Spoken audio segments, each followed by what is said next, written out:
السلام علیکم ورحمۃ اللہ وبرکاتہ۔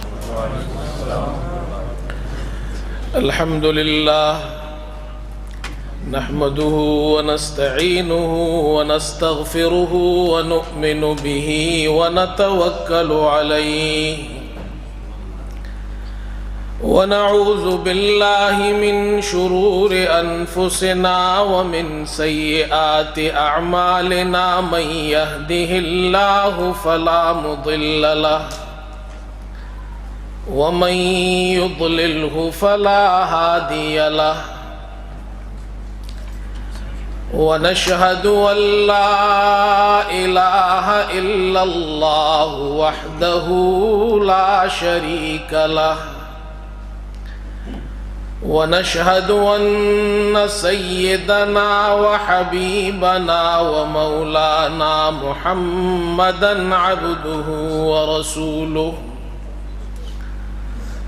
صلی اللہ تعالی علی خیر خلقہ محمد وآلہ واصحابہ اجمعین۔ اما بعد فاعوذ باللہ من الشیطان الرجیم۔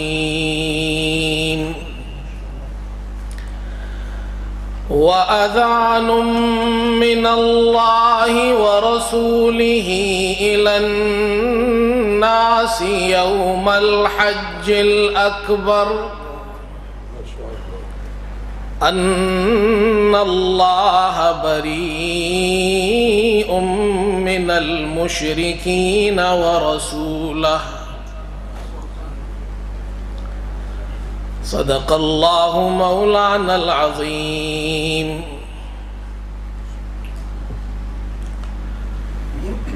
فرمایا کہ لب بنتے ہیں محمد کبھی کیا نام ہے شیریں، صلی اللہ علیہ وسلم۔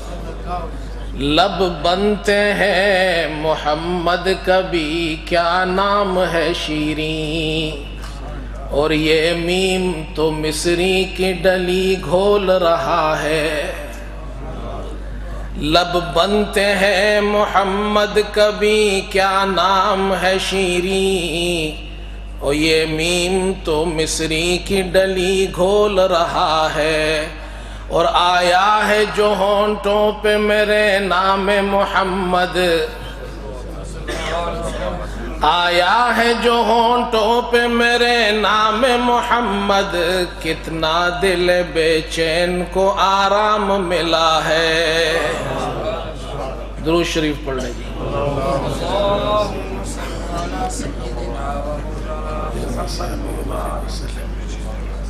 معزز علماء اکرام، بزرگان محترم اور برادران عزیز، سب سے پہلے میں حضرت مولانا امداد الحسن نعمانی صاحب کو اس عظیم کانفرنس کی مبارکباد کے ساتھ ساتھ اس بات کی بھی مبارک دیتا ہوں کہ ماشاءاللہ ان کی مسجد میں توسیع کا کام چل رہا ہے، اور اللہ تعالیٰ سے یہ امید ہے کہ اگلے سال جب ہم اور آپ یہاں ہوں گے تو یہ مسجد اس سے بھی بڑی ہوگی انشاءاللہ، ڈبل سٹوری مسجد ہوگی انشاءاللہ۔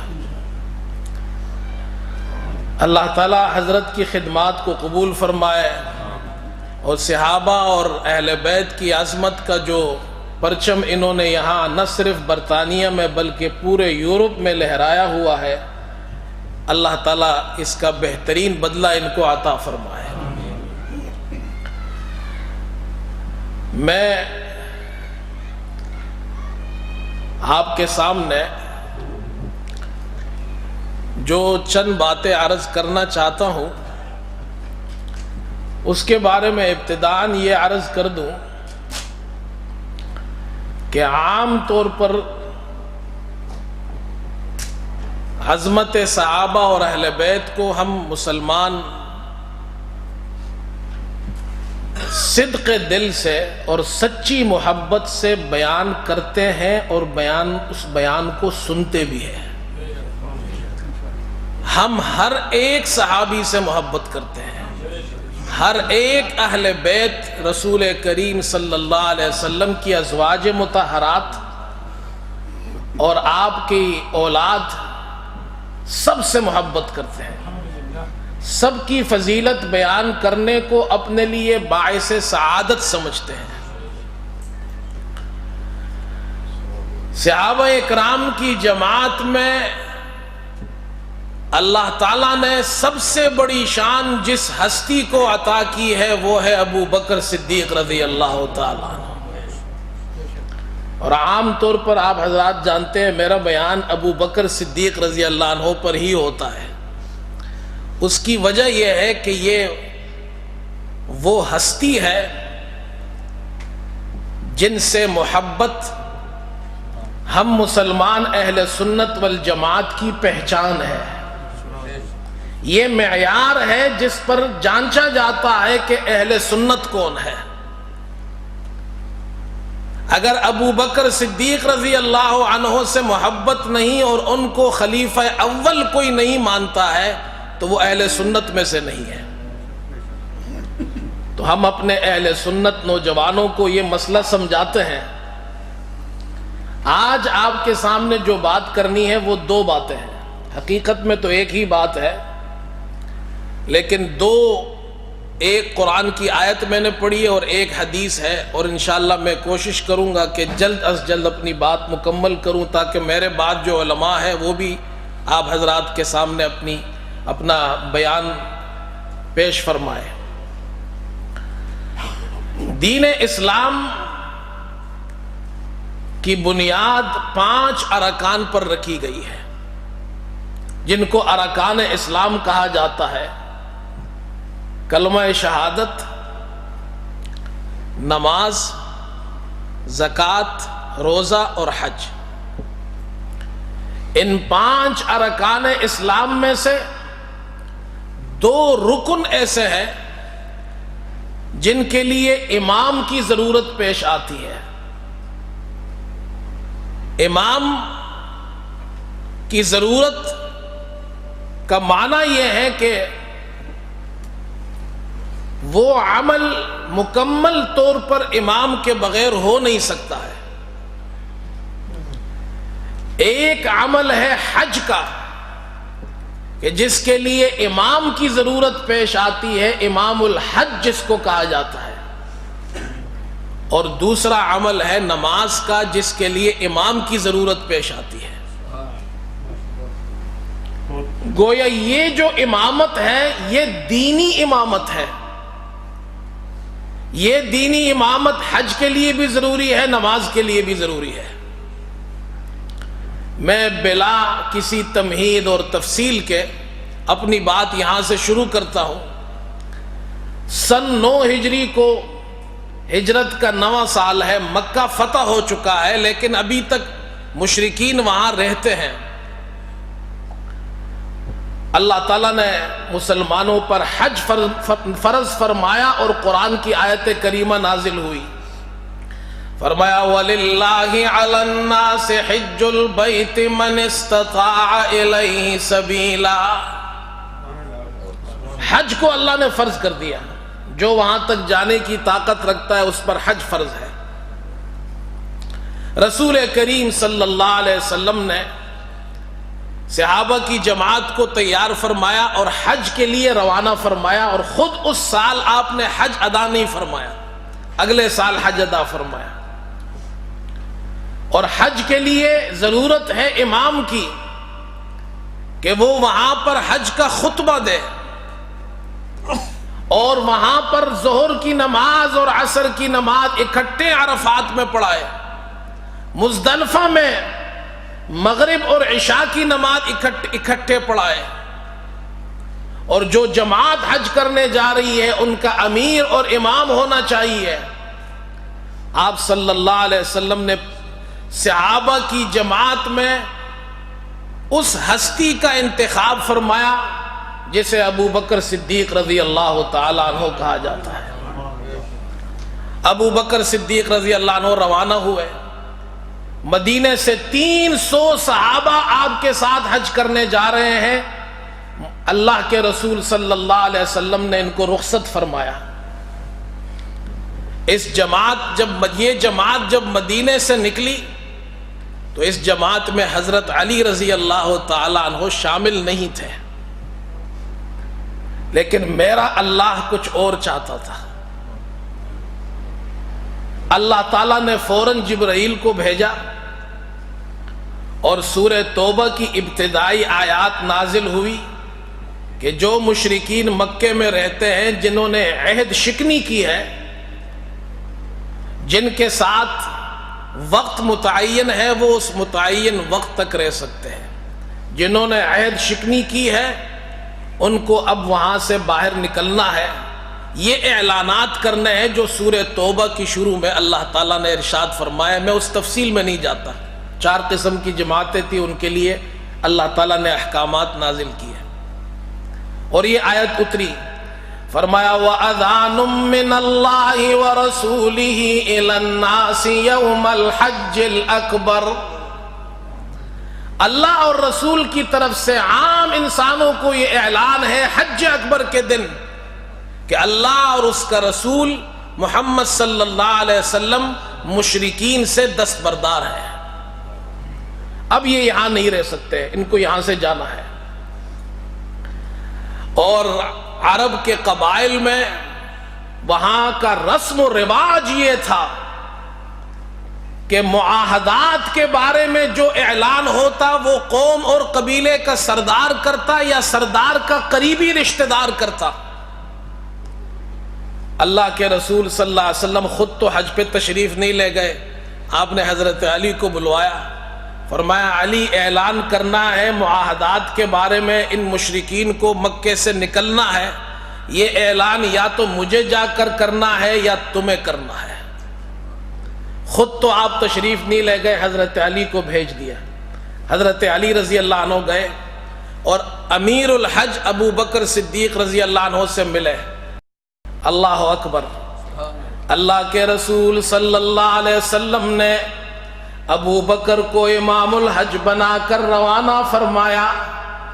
300 صحابہ کی جماعت مدینے سے نکل چکی ہے، لیکن میرا اللہ جانتا تھا کچھ لوگ ایسے پیدا ہوں گے جو ابو بکر کے دشمن ہوں گے، جو ابو بکر کی امامت کو نہیں مانیں گے، ان کی خلافت کو نہیں مانیں گے۔ وہ کہیں گے ابو بکر امیر الحج تھا، امام حج تھا، ان کی امامت میں علی نے حج نہیں کیا تھا۔ اللہ نے جبریل کو بھیج کر سورہ توبہ کی آیتیں نازل فرمائی، محمد صلی اللہ علیہ وسلم نے ان کو بھیجا۔ ابو بکر صدیق رضی اللہ تعالیٰ عنہ نے جب حضرت علی کو دیکھا تو وہ یہ سمجھے شاید اللہ کے رسول صلی اللہ علیہ وسلم کا فیصلہ بدل چکا ہے، میری جگہ انہیں امام بنانا چاہتے ہیں۔ پیار سے پوچھا علی یہ تو بتاؤ امیر بن کر آئے ہو یا مامور بن کر آئے ہو؟ ابو بکر صدیق رضی اللہ تعالیٰ عنہ کا سوال سن کر حضرت علی فرماتے ہیں اللہ کے رسول نے جسے امیر بنایا ہے وہ میرا بھی امیر ہے، میں امام بن کر نہیں آیا، آپ کا مقتدی بن کر آیا ہوں، میں امیر بن کر نہیں آیا، آپ کا مامور بن کر آیا ہوں۔ اب حضرت ابو بکر صدیق رضی اللہ تعالیٰ عنہ نے حج مسلمانوں کو حج کی امامت کرائی، حضرت علی نے آپ کی امارت کے اندر حج کیا۔ اللہ نے انسانوں کو دکھایا دین کی حج کی امامت کے لیے جس ہستی کو حضور نے چنا ہے ان کی اقتداء میں صحابہ کے ساتھ علی نے بھی حج کیا ہے۔ اسی لیے تو ہم کہتے ہیں جو لوگ یہ کہتے ہیں کہ ہمارا امام علی ہے ابو بکر نہیں ہے، ہم یہ کہتے ہیں ہمارے امام علی بھی ہے ابو بکر عمر عثمان کے بعد، لیکن ہم یہ کہتے ہیں کہ ہمارے امام علی بھی ہے، عمر بھی ہے، عثمان بھی ہے، لیکن جو علی کا امام ہے وہ بھی ہمارے امام ہے۔ ابو بکر کس کے امام ہے؟ حضرت علی کے، تو جو حضرت علی کا امام ہو وہ ہمارا امام ہے، ہم علی والے ہیں۔ کون ہے بھائی؟ جو علی والا ہوگا اس کا امام بھی علی والا امام ہوگا۔ بات یہاں پہ ہم ختم کر دیتے ہیں، تفصیل میں نہیں جاتے، وقت بہت زیادہ گزرتا جا رہا ہے۔ اب امامت، ایک امامت ہے حج کی، دوسری امامت ہے نماز کی۔ یہ سال گزرا، اگلا سال سن 10 ہجری کو اسی مہینے میں حضور صلی اللہ علیہ وسلم نے حج ادا فرمایا۔ آپ مدینہ تشریف لائے، محرم سفر کے آخر میں بیمار ہوئے، ربیع الاول میں آپ وفات فرما گئے، پیر کے دن آپ کی وفات ہوئی ہے۔ پیر سے پہلے جمعرات کو بیماری کی شدت ہوئی، آخری نماز حضور صلی اللہ علیہ وسلم نے مغرب کی نماز پڑھائی ہے۔ اس کے بعد جمعرات کی عشاء، جمعہ، ہفتہ، اتوار اور پیر کی صبح، کل 17 نمازیں ہیں یہ۔ آپ بیمار ہو گئے، مصلی پہ کسے کھڑا کرنا ہے؟ اللہ اکبر۔ حضور اکرم صلی اللہ علیہ وسلم نے اس وقت اعلان فرمایا مرو ابا بکر فلیصلی بالناس، مرو ابا بکر فلیصلی بالناس، اے میرے صحابہ کی جماعت، تم ابو بکر کے پاس جاؤ، ان سے کہو میرے مصلی پر کھڑے ہو کر نماز پڑھائے۔ مرو ابا بکر فلیصلی بالناس۔ اللہ اکبر۔ اب یہاں میں چند باتیں بہت اختصار کے ساتھ تفصیل میں جائے بغیر چند پوائنٹس بیان کرنا چاہتا ہوں، اور امید رکھتا ہوں انشاءاللہ آپ اس سے پوری تفصیل خود سمجھ جائیں گے۔ رسول کریم صلی اللہ علیہ وسلم اپنی جگہ دوسرے امام کو مقرر کرنا چاہتے ہیں۔ صحابہ کی جماعت میں بڑے بڑے تمام صحابہ موجود ہیں، ابو بکر بھی ہے، عمر، عثمان و علی بھی ہے، مہاجرین اور انصار بھی ہیں، السابقون الاولون بھی ہے، بدری صحابہ بھی ہے، تمام صحابہ موجود ہے۔ رسول کریم صلی اللہ علیہ وسلم فرما رہے مرو ابا بکر فلیصلی بالناس، ابو بکر سے جا کر کہو کہ وہ نماز پڑھائے۔ اس جملے پر ذرا غور فرمائے، حضور نے ابو بکر کو بلا کر نہیں کہا کہ اے ابو بکر اذهب انت فصلی بالناس، اے ابو بکر تم جاؤ لوگوں کو نماز پڑھاؤ، یہ نہیں کہا۔ کیا فرمایا؟ لوگوں سے کہا تم جاؤ ابو بکر سے کہو۔ کل کو کوئی شخص یہ نہ کہے کہ جی ابو بکر تو خود آئے تھے اور انہوں نے کہا، نعوذ باللہ، اللہ کے رسول نے تو ان کو نہیں کہا تھا، انہوں نے خود کہا کہ مجھے اللہ کے رسول نے کہا ہے، نعوذ باللہ وہ انہیں جھوٹا ثابت کرنے کی کوشش کرے۔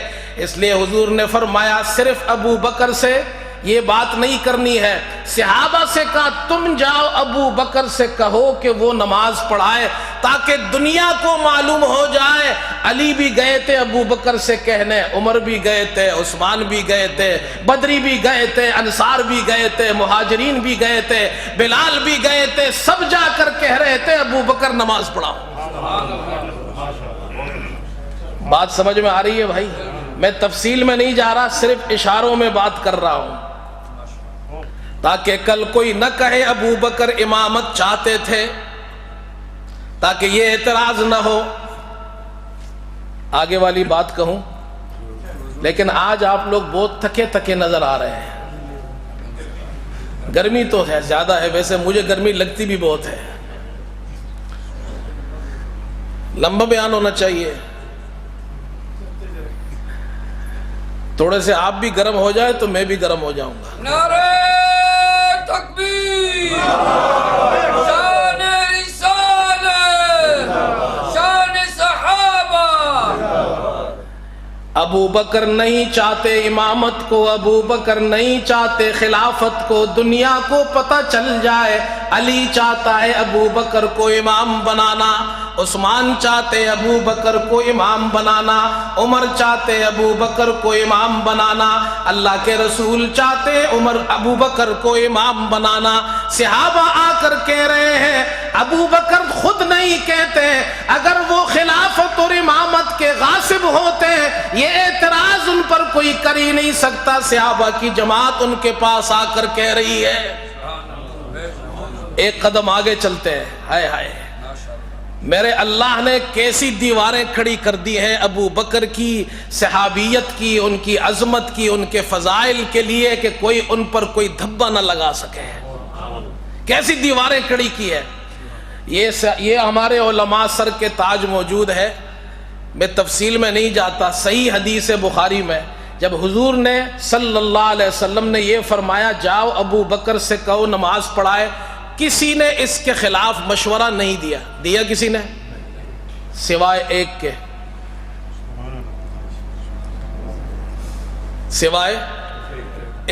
کسی بھی صحابی نے نہیں کہا اللہ کے رسول کسی اور کو کھڑا کرے سوائے ایک کے. اور وہ ایک کون ہے؟ اللہ اکبر.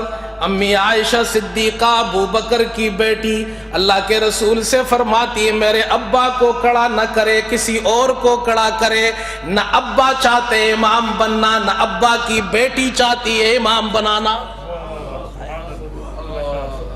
نہ ابا چاہتے سیٹ پہ بیٹھنا، نہ بیٹی کہتی ہے میرے ابا کو سیٹ پہ بٹھاؤ.